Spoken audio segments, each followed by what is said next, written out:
शिक्षक पूजो और बेटी मारो, ये पाप करो ना जालिम हत्यारो। मत पाप करो, मत पाप करो। क्यों मारते हो बेटियां जब पूजते हो कंजकी। तुम्हें माँ ने जन्मा और दूध पिलाया, इस दूध का तुमने ये कर्ज चुकाया, ये कर्ज चुकाया। बेटी की हत्या का पाप कमाया। मत पाप करो, मत पाप करो। क्यों मारते हो बेटियां जब पूजते हो कंजकी। बिन बिटिया स्वर्ग अधूरा। तुम्हें एक बार में समझ में नहीं आता क्या? जब कह दिया नहीं खाना तो मतलब नहीं खाना, फिर क्यों जिद कर रही हो? अगर तुम्हें मेरी इतनी चिंता है तो जाकर मेरा खाना भी खा लो, समझी? आप बिना बात ही परेशान हो रही है। अगर हम अब पीछे हट गए ना तो मान सिंह जी को लगेगा कि हम कायर हैं। लगने दो। तू मेरी बहादुर बच्ची है ना। अरे तुम्हारी वजह से ही तो मुझ में हिम्मत आई है, और मुझे पूरा भरोसा है कि कैसे भी हालत हो तू डरेगी नहीं।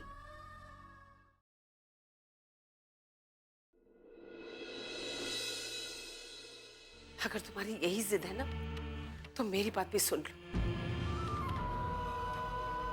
पंचायत जाने के लिए अगर इस घर के बाहर तुमने एक कदम भी रखा ना तो मेरा मरा मुंह देखोगे।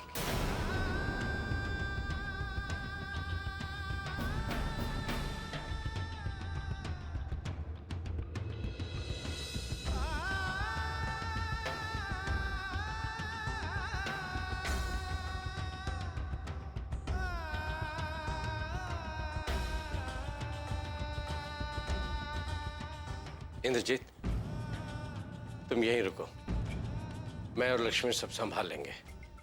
चलो बेटे। जी बाबूजी।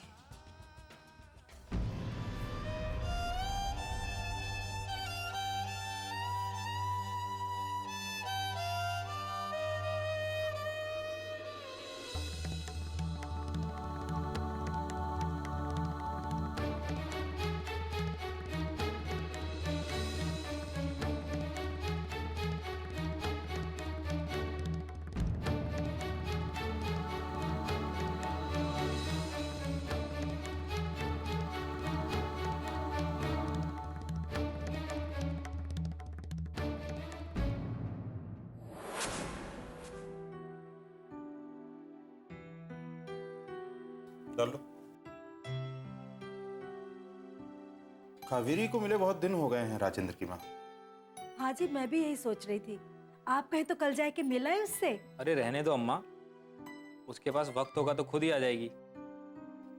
और वैसे भी अब तो छोटी ठकुराइन हो गई है, अब तो ठाट बाट ही अलग होंगे उसके। हाँ, ये बात तो सही है। अरे ये रोटी कितनी देर में आएगी भाई?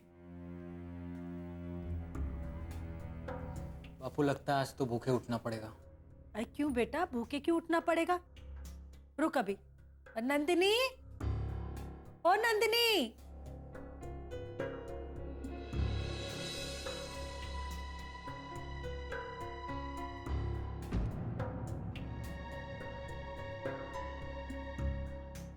ये क्या है?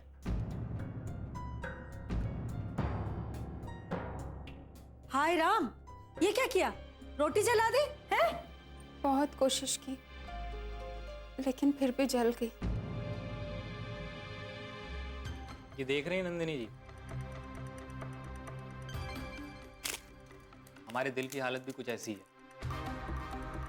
अरे मैं कहती हूँ तुझे कोई काम आता भी है कि नहीं?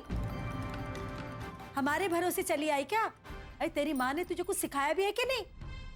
आपको जो कुछ भी कहना है मुझे कहिए, मेरी माँ को बीच में मत लाइए।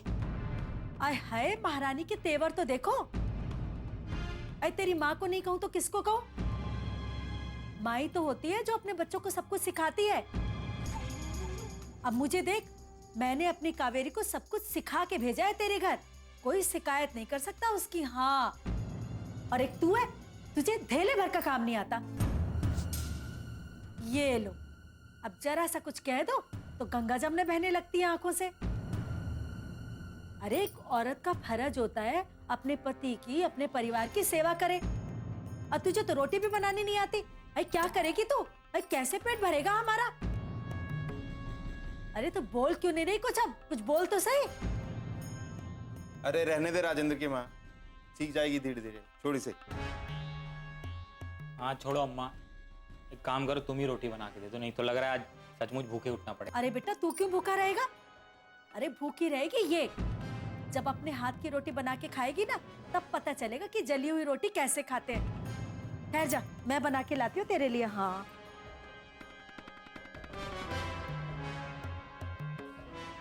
अब खड़ी क्या है? अंदर जा, सास की मदद कर।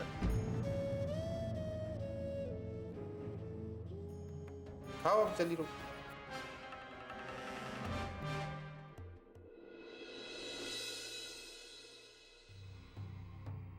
आ गए भीमा? सारी तैयारी हो गई ना? पंचायत के बैठने का समय हो गया है। तुम जीप निकालो, हम बस अभी आते हैं। जाओ।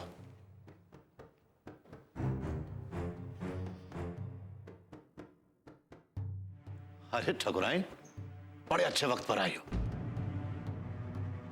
हम एक जरूरी काम से बाहर जा रहे हैं, जरा हमारे टीका लगा दो। आओ।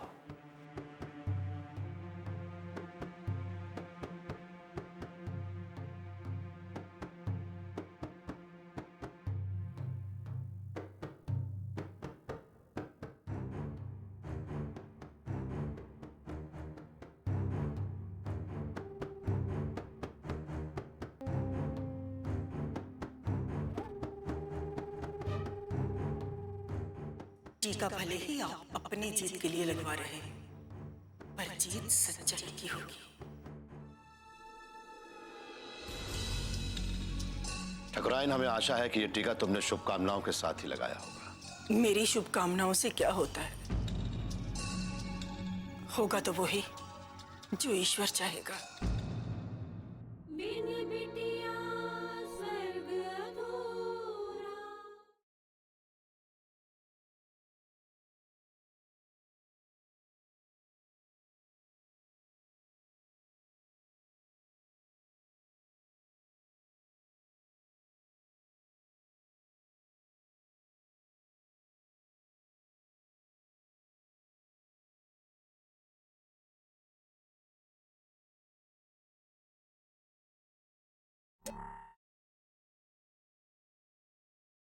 बिन बिटिया स्वर्ग अधूरा।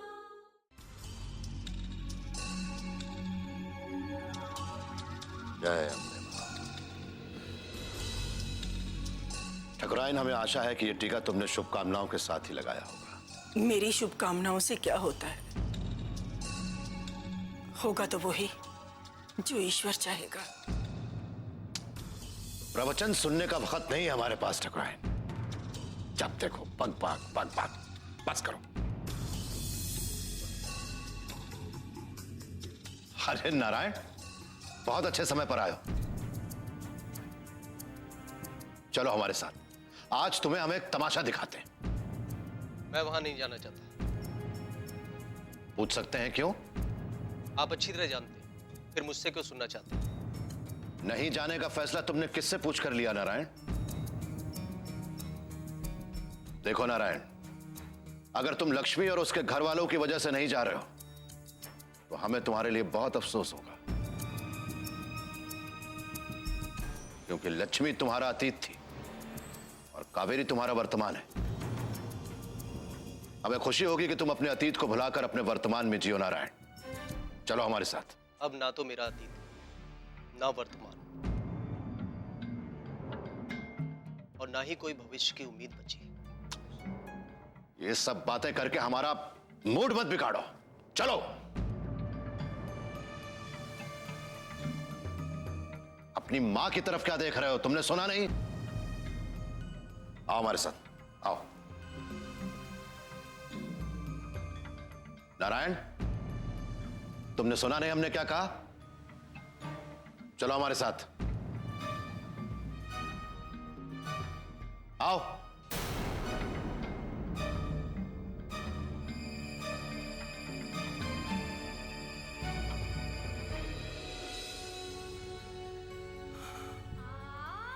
हे भगवान, न जाने क्या होने वाला है। सबकी रक्षा करना, सबकी रक्षा करना भगवान। कहाँ है तेरा ससुराल वाला? अब तक आए क्यों नहीं? मुझे कुछ पता नहीं है सरपंच जी। अगर नहीं आए तो बिना उसका पक्ष सुने तेरे हक में फैसला हो जाएगा।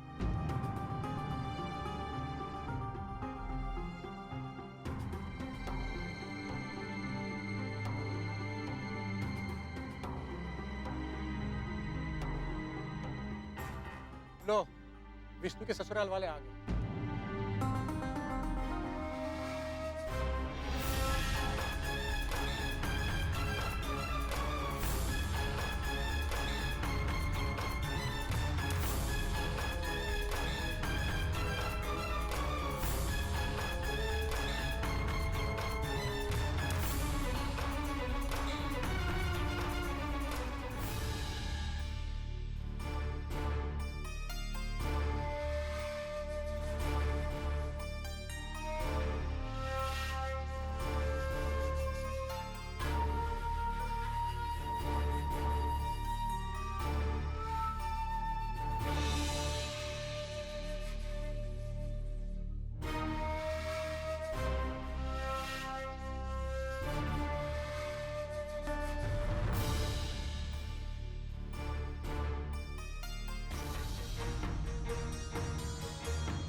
विष्णु, मामला क्या है? खैरियत सरपंच। बिन बिटिया स्वर्ग अधूरा।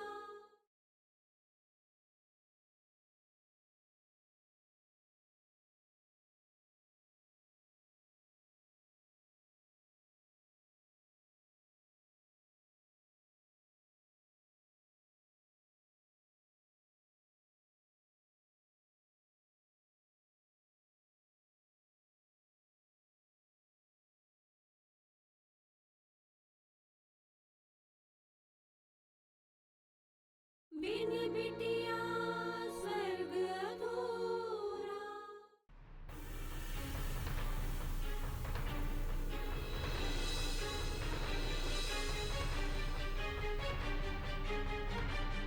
विष्णु, मामला क्या है? खैरियत सरपंच।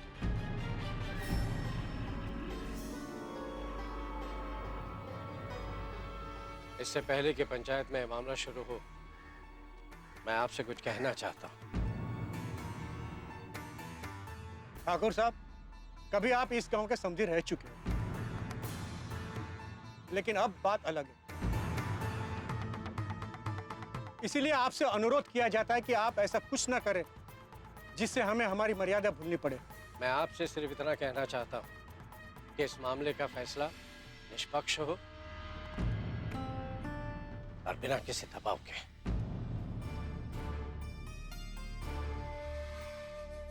हमें हमारी जिम्मेदारी और फर्ज अच्छी तरह पता है ठाकुर साहब।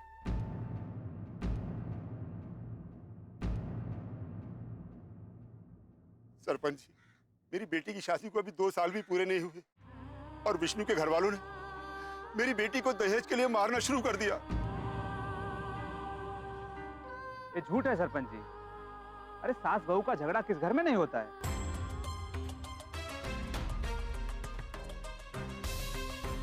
ये मेरे बाबूजी पे गलत इल्जाम लगा रहे हैं। नहीं, ये सच है सरपंच जी। ये हर समय मुझे धमकाते रहते थे कि तुम्हारी लड़की को घर से निकाल देंगे। मैं कई बार इनके हाथ जोड़ चुका हूं और इनसे विनती कर चुका हूं कि मेरी बेटी के साथ ऐसा मत करो, ऐसा मत करो। मैं गरीब आदमी, इतने पैसे कहां से लाऊंगा? लेकिन ये नहीं माने सरपंच जी, ये नहीं माने। भोला राम, तुम कितनी गलत बात कर रहे हो। अरे आदमी बराबर के लोगों में इसलिए शादी करता है क्योंकि उसे पता होता है कि लेना देना भी उसी हिसाब से करना है। मुझे तो तुम्हारी हालत पहले से ही पता थी। फिर मैं तुझसे दहेज क्यों मांगूंगा? बता क्यों मांगूंगा दहेज? अगर ऐसा ही था तो क्यों पिटते थे मेरी बेटी को? क्या कसूर हो जाता था मेरी बच्ची से जो इतना पिटते थे? देखिए आप लोग कितना मारा है, मेरी बच्ची को कितना मारा है।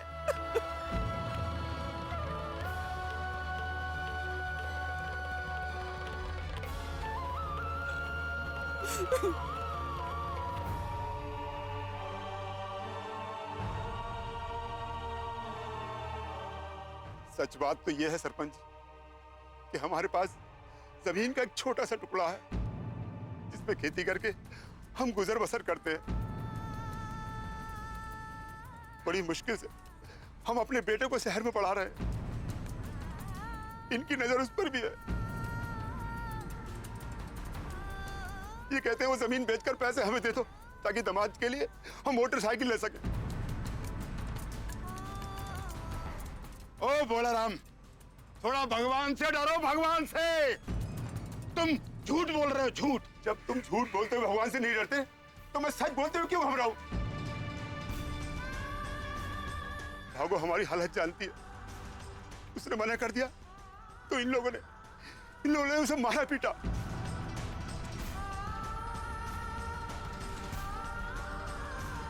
ये अब तक सहती रही और शायद आगे भी चुपचाप सहती रहती। अगर इन लोगों ने इसे घर से नहीं निकाला होता।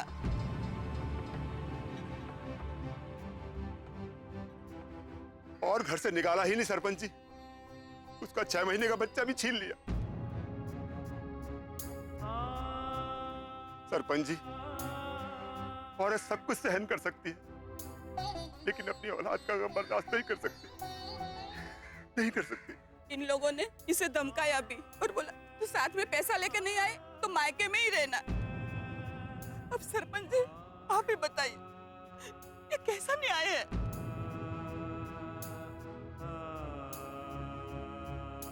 विष्णु, तुम्हारा क्या कहना? ये झूठ है सरपंच जी। मैंने दहेज के लिए नहीं, किसी और बात के लिए इसे घर से निकाला था।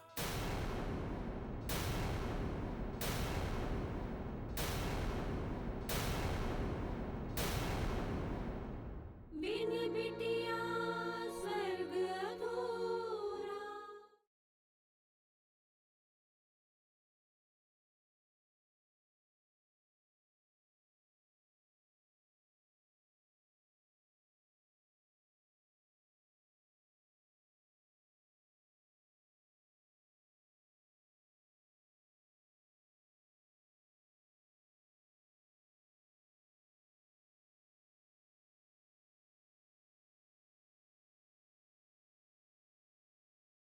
बिन बिटिया स्वर्ग अधूरा।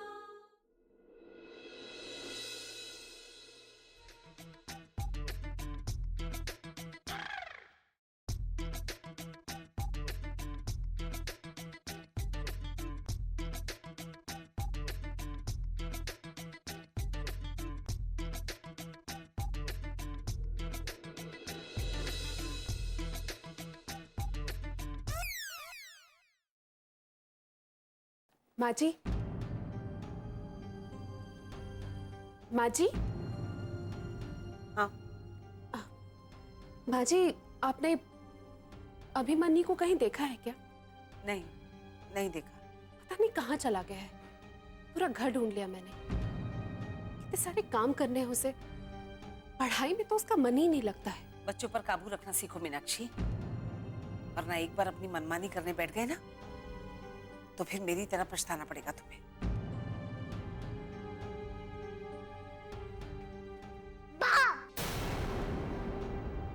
अभिमन्यु, तुम यहाँ हो? ये क्या बदतमीजी है? हाँ? यही तमीज है तुम्हारी? यही सीखते हो आजकल स्कूल में? बड़ों के साथ कैसा व्यवहार करना है क्या मास्टर जी ने नहीं सिखाया तुम्हें? हमारे लाड प्यार का नाजायज फायदा मत उठाओ तुम। अगर प्यार से सर पे बिठाना आता है ना तो जमीन पे पटकना भी आता है।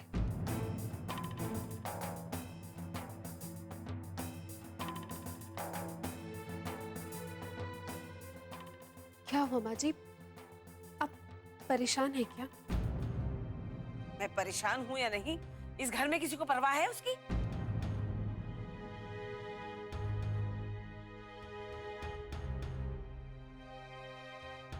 उदास मत हो बेटा, गलती की इसलिए तो डांट पड़ी ना आपको,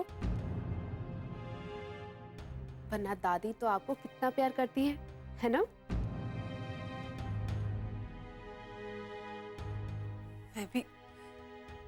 मैं भी गुस्से में पता नहीं क्या क्या बोल गई। आओ बेटा, आओ मेरे पास आओ।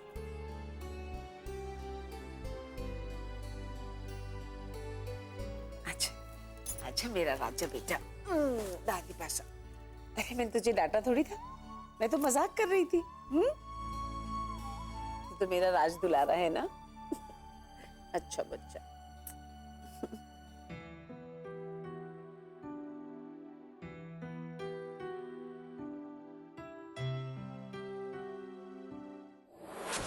विष्णु, तुम्हारा क्या कहना? साफ साफ कहो, क्या कहना चाहते हो? सरपंच जी, जिस बात की वजह से मैंने इसे घर से निकाला था वो बात तो मैं अपने मुंह से बता भी नहीं सकता।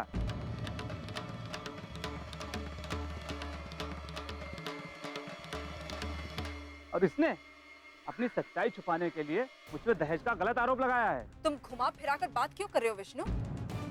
साफ साफ बताओ कि बात क्या है। अगर साफ साफ बता दिया लक्ष्मी बहू रानी तो ये कहीं मुंह दिखाने के लायक नहीं रहेगी।